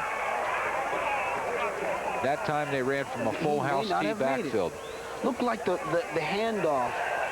That was a trouble handoff right there. Oh, we've got a turnover. Middletown takes over on downs. That's the break they needed. He did not get the first down. And Middletown now takes over as we take a look at the replay. Actually, it was a good eye, George, because it was a bad snap on the... Bauer never had control coming out of center. As a result, with the reverse pivot, he never got it into Milburn. The handoff looked a little shaky, but Scott Crawford had good penetration. Right. Even if the handoff had been made cleanly, you have a feeling Crawford would have had a chance to stop it. And, you know, amazing thing is that Middletown has had, there have been 4 turnovers for Allegheny and 1 for Middletown. And Middletown is keyed on one of those, and Allegheny hasn't been able to. But still, Allegheny leads the game. Sean Ganley with the carry. And he picks up 8. Picks up a good amount of yards. Big chunk. 2nd down and 2. There you see your clock continuing to roll. And the game move much faster when both teams keep it on the ground the whole time. This time, giving it off to the deep back, Mike Pilch. And Pilch takes it for a first down. And when I gave some comments about watching Milburn run, if anybody want to look at this game, keep an eye on how Pilch ran this last play, because just was a good drive effort, good body lean, good leg churn, and they just moved the pile right down the field. That carry takes him out past the 30-yard line. Again, the pitch to Pilch. McGowan had a chance at him, finally getting some help from number 51, Mike Bennett. The key play on that defensive set was made by number 54 for the Campers, Toby White, who was in to make block one punt, nearly blocked another one earlier. That was a good, strong power eye run. And White forced it so deep, he enabled the entire right side of that line and the corners to roll up and get him down for a 2-yard loss. Just a good play. Middletown now with 133 yards on the ground. Keep in mind, they're going to use 7 different ball carriers. This time, Ganley wide open, lofting the pass up, intercepted. Danny Bauer. The quarterback. One quarterback says, "Give me that," to his other quarterback, to his counterpart. That wasn't the way it was supposed to work. No, it was not. That ball hung just a little bit. Beck was wide open, the intended receiver. And I'll tell you, Bauer just made a heck of a play as center field. There the ball is up. It's hanging a little bit. Bauer steps inside, makes the interception. And Ganley really did a nice job of leading that ball. That's just a super play by Danny Bauer. He makes the interception in Middletown territory, as now they start to worry a little bit on the Knights side. Little concern for the Knights. 5.5 minutes left in this ball game. They better pull the plug now and send everybody. And Allegheny, you know they're going to keep the ball on the ground. This time they gave it to Hedrick. And look at Pilch. He wants the ball. He stole it from him, but it's blown dead. Good try, Mike. That's the defensive player of the year from your county. Yep. Now he may get a little unsportsmanlike. Boy, he thought he had that. But credit Pilch with the presence of mind to try to make something happen. Yep. Look at him, digging for that football. Now, he probably won't get called until after he finds out the whistle's been blown. Right, but then he throws the ball down. Yeah, and he did get called for unsportsmanlike conduct for failure to give the ball back to the official. Instead of handing it to the official, he threw it on the ground in disgust that they had blown the play dead. And, of course, that's one of the things. And that's not what the Knights need right now. No, it's the worst thing that could have happened. Not the fact that he was being super aggressive to take the ball, but the fact that in disgust he threw the ball down when at that point in time the official was asking for him to hand him the ball. That's intensity. And that's the reason. It's intensity. It's intensity. You know. But on the other hand, you got to be cool-headed enough out here on the field to understand that little presence of mind. The referees are in control. And the clock now continues to roll under the 5-minute mark. And that penalty takes the ball down to about the 26-yard line. Or excuse me, 28-yard line. Full house tee. That's usually a power run. Hedrick breaking the Pilch tackle. But this time, he can't get away from number 19, Richard Queen. Look at Pilch. Or 78, Rory Payne. Rory Payne also. Yeah. He is real psyched out there. He knows how important this defensive stance is for his team. Down 6. And he knows that Allegheny will keep the ball on the ground the whole way downfield if they can help. Oh, they will. There's no question that they will not do that. Ultimate confidence in their running backs in Steve Milburn and Jeremy Hedrick, number 44. And don't be surprised if Scott McGann, number 22, doesn't sneak around as you see him in motion there. This time, though, they give it to Hedrick. Hedrick gains maybe a yard.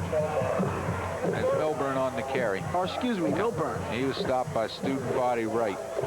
Let's give a little credit here at this point to that up front blocking for the Campers. We got center Vern Stottlemyre, number 51, Mike Bennett on the left guard, Forrest Easton on the left tackle, Toby White and Jason Korpenning, number 74. Those kids have just done some really superb blocking up front for the Campers today. And they like to follow Forrest Easton and Mike Bennett. Mike Bennett, an 11th grader at just 195 pounds. This time they do give it to Hedrick.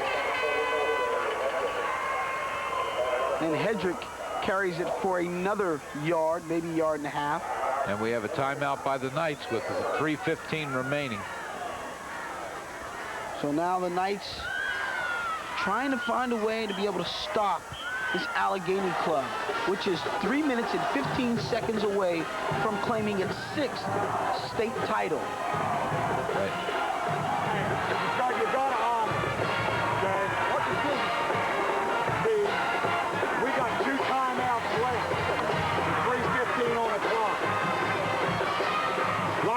Loosen up a little bit. Okay, if they motion, I want to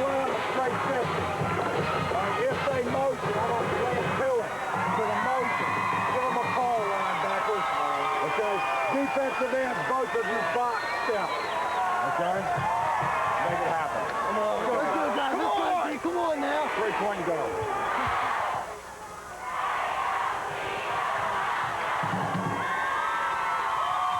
So now Middletown set defensively on a 4th down and 8. Big play right here for Middletown. Can't afford to give up the first. And they're going to go with the quarterback Keith to the outside. And there's the pressure. Good defensive pressure right there by Jason DeLauder. Jeff Moore also there to make the stop. And they're going to turn the ball over. Yeah, they came up short. Of course, this time Middletown, again, as they did the last time on 4th down, laid back in almost a straight defense and tried to force it because they had so many yards to gain. Concern was when they had 4th and short previous time, they were able to pop it real quickly because 10 guys were within a yard of the line of scrimmage, and Milburn went in for 27 yards. And the other time, they had a bad handoff, which caused a turnover that Middletown got the ball. So with 3:07 left, here's the Knights with probably maybe their last chance. And they've got to go a good 80 yards for the score. Ganley. Ooh, and almost picked off by Lawyer. And there's a flag. We've got a flag. And it might be against Middletown. And that came after the ball was dead. That's a dead ball foul. And I wouldn't be surprised if it may be unsportsmanlike conduct. No receiver in sight on that play. Again, there's the play. It's a little bit of a late hit. After the play was over, the ball was not intercepted. The player was clearly on the ground, and the late hit came in. Robert Buchanan with and that sometimes, you know, you just can't stop the momentum. But especially if you feel that that you need to maintain it. Right. And this is 2 critical penalties. Personal foul, number 59, White, 2nd down. 2 critical penalties on Middletown. Both of them in dead ball situations. And that was their 5th penalty of the ball game. They now have 52 penalty yards. It's now 2nd down and 20. Out of the shotgun. This time he drops it off for Richard Queen, who breaks a couple of tackles, getting up near the initial line of scrimmage. Probably taken out of bounds at about the 19-yard line. Brian Ganley in the shotgun, you know, with that arm. Yeah, they're a little desperate. They downfield. want to, you know, normally if you're back in the shotgun, you think he's going to go deep. And, of course, the defense lays back. That opens up the underneath, which they did. They got it to Queen and then hope he can turn it. Of course, fortunately, the good thing is on this yardage, it's out of bounds. It stops the clock. They don't have to call a timeout. They have 2:55, but they still got to go with the 3rd and about 12. 3rd and 11. 3rd down and 11 for Ganley. This time, the draw handoff to the deep back. But a big defense there waiting. Play. 54 again. White, Toby White. Toby has just played a tremendous game inside. Jeff Moore with the carry. And he does pick up 2 yards. But now a 4th down situation. And a timeout Middletown. And I think Toby White stretched out his hamstrings a little bit. As you can see, there's the Middletown coaching staff. Long before they talk to Ganley, trying to make a decision as to what they're going to tell Ganley when they get out there. There's your timeout situation. And those are coaches Dave Grove, Steve McNibbs, Jim McNitt, and head coach Ambrose. On the other side of the ball, Allegheny has an assistant coaching staff that's very close. Yeah, I think they all either went to Allegheny or half of them played for Jack Gilmore. And the one that didn't went to Fort Hill, coached at Westmar for a while, and then came back over, and he's at Allegheny. You know, they've been together for quite a while, either as players for the current coach or coaching together. Dave Merrill has been there. He's a defensive coordinator, and he's probably been there about 25 years. Coach Gilmore says he's been there 300 years, but who knows? Well, if he's been coaching for 200 years, there's probably a whole lot of football he's forgotten that you and I will never see. 2:35 left. 4th down situation for Middletown and the White. They trail by 6. Triple receivers to the left. Ganley. Ooh, and almost picked off. But it doesn't doesn't matter because Allegheny takes over. Guess first and who 10. tipped the ball? Number 34, Steve Milburn. No doubt about it. He's probably been the star of this football game. Over 100 yards rushing. Well, he has my vote. And we knew coming into the ball game, though, he was the man to watch, though. oh, he's the horse. And you know, you gotta keep putting the same kind of plays that got you here. They're the ones you have to go with. The basic football plays with the basic people. Look at that, 23 rushes, 113 yards, just under 5-yard average, 2 touchdowns, 2 tip balls, interception, 2 tip balls on defense, a lot of good tackles. Gives us quite a superb game, both sides of the ball. Hedrick with the carry. Nice substantial yardage right there. Looks like he picked up 5 yards on the carry, which will make it 2nd down and 5. Milburn scored on runs of 8 yards and 27 yards in the first half. That made it 12-0 because they weren't able to convert the extra points. Middletown came back, and that is something we're seeing all over the nation now to get teams fired up. Well, you know, yeah, with the tomahawk chop, they had all these little tomahawks down there chopping away. Meanwhile, Middletown got its only score, Ganley to DeLauder for 21 yards, but unable to make anything happen here. And that came off a turnover. Again, inside, this time it's Milburn, fighting for yards. If I'm not mistaken, George, I think Allegheny is like 1 for 4 passing. At least they were that in the first half. I don't think they've thrown a pass completion in the second half. That one pass was 58 yards that set up the 8-yard run by Milburn very, very early in the game. And, of course, when you're running a ground attack like this, you don't need to put the ball up in the air. And that's exactly what the game plan was for Gilmore. When Middletown comes up and adjusts to the run, then they go over the top. 3rd down and 4. Allegheny with the ball. 1:20 left here as we approach 1:20. Allegheny has won the state championship 5 times. Hedrick with the carry. Ooh, he almost got it stripped, but held on to the ball. Looks like he got another first down. And again, number 77 in on the tackle. Anderson along with number 10, Mike Pilch.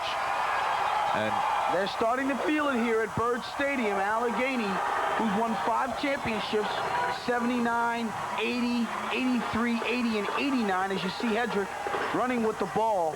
Pilch again with the presence of mind to try to strip it, but Hedrick holds on to it. Pilch is going for the ball, and Anderson and Donnie Lowe are going for the man. They were the finalists in 1985 and 86, still talking about Allegheny, and they're in their 10th tournament appearance. Right. That's great tradition there.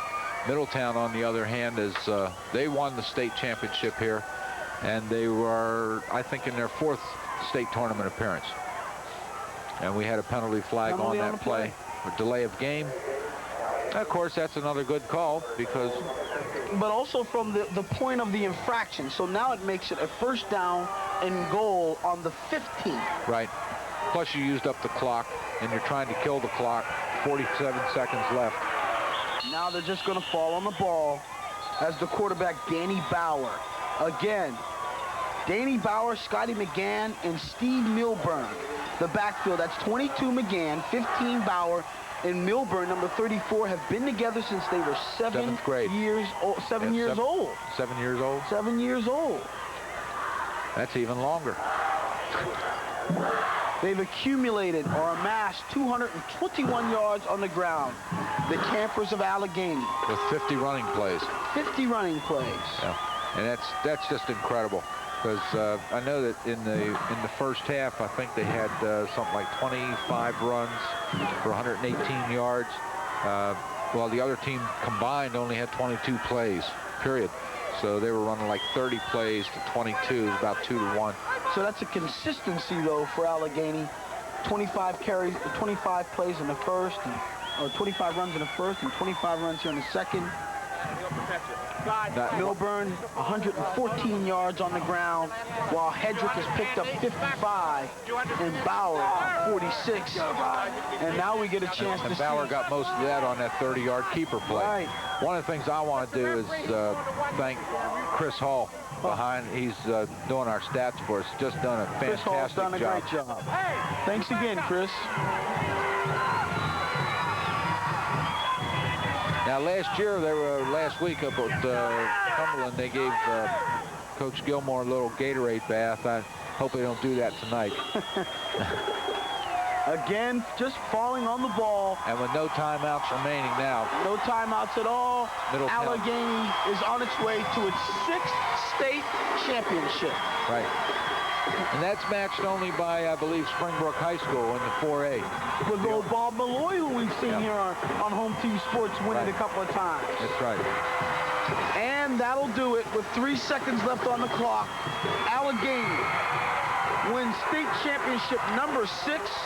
As you take a look at Jack Gilmore in his 9th season, they are the Maryland 2A champions. And Ed, boy, they deserved it, but if they were going to win it, it was going to be a hard-fought battle on the ground. Right, and that's exactly what it turned out to be.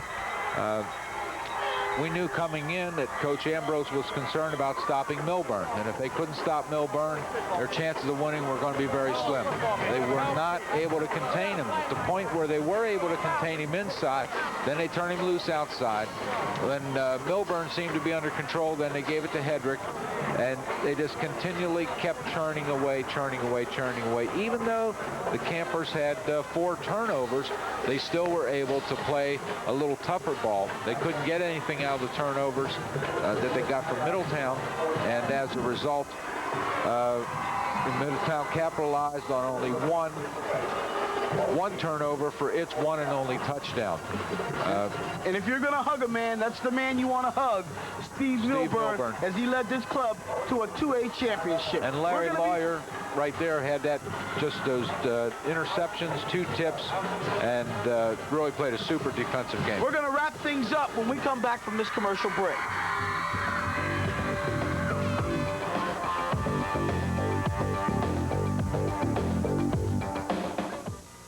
Catch all of your favorite highlights every Friday at 6:30 with the Jeep and Eagle Home Team Sports Week in Review. See the most exciting plays of the week from the Bullets, college basketball, the Capitals, and much, much more. Join George Johnson as he brings you the hottest regional sports action, including the latest from the Redskins and the Orioles. The Jeep and Eagle Home Team Sports Week in Review, Fridays at 6:30 on HTS. You know when it's right, you know when you feel it, baby. You hold it, you hear it, you taste it, it's right. You got the right one, baby. Yeah. Is this irrepressibly lovable, unsurpassably callable, and intimately soulful? You got the right one, baby. With 100% NutraSweet. Back here at Byrd Stadium, where the Campers of Allegheny knock off the Knights of Middletown 12-6 for the 2A championship. George Johnson along with Ed Massoud as we brought you the action. Ed, what a great way for the seniors to say goodbye at Allegheny. And of course, headed by the running back. Yeah, with Steve Milburn, number 34, Danny Bauer, Hedrick, just a tough group. Really just a great job tonight. The tradition continues at Allegheny with their 6th state championship. 6 out of 10 appearances, not a bad record. And, it's just tradition up there that they come down here every year. And if they don't come down here, it's been a terrible season.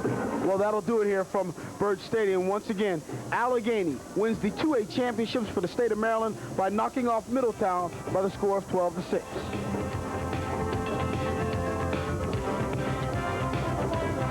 The executive producer for Home Team Sports is Jody Shapiro. Director of production, Bill Brown.